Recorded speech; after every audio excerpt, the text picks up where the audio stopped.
Let me share with you some of the ups and downs of my pallet planter with you.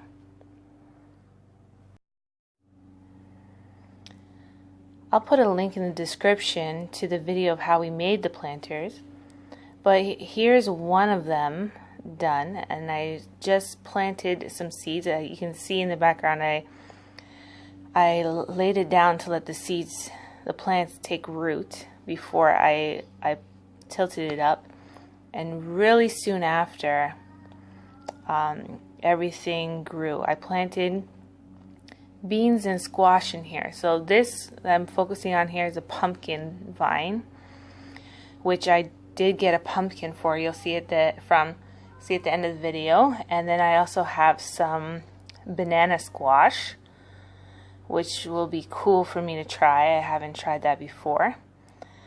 So you can see everything's growing here really well. But after we tilted it upright on the fence, we had a lot of the soil compacted. So you can see it's missing a lot of the soil from the top. So we filled it with a little soil, but mostly we put mulch on the top, because I found that these planters need to be watered constantly. So the mulch helped with that. We also put up a trellis along the fence for the vines to grow along the fence, to have somewhere to grow. Now some of them did sprawl out along the ground, and I was okay with that.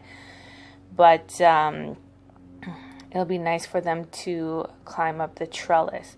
Now this is one style of planter we have. This is the second style here.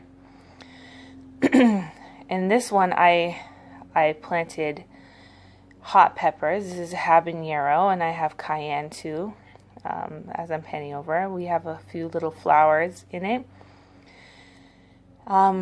We also planted some beans,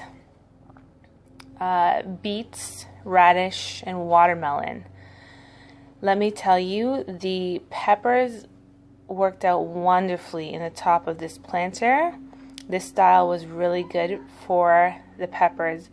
The beans, I got beans from, which is great. The radishes bolted, which is okay. It was hot and dry.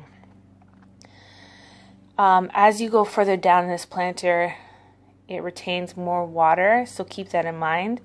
The beets did pretty well in the bottom. They didn't bolt. They're looking good and ripe now.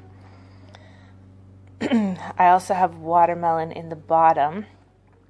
Now it gets a lot of water, but the watermelon didn't grow very big. I got 2 watermelon from it. You'll see one just starting off here, but they turned out to be the size of a grapefruit, maybe slightly bigger. I don't know if it's the type of watermelon I grew, but they start out small. This is now the banana squash. This is actually 2 months, maybe 3 months later, and the pumpkin.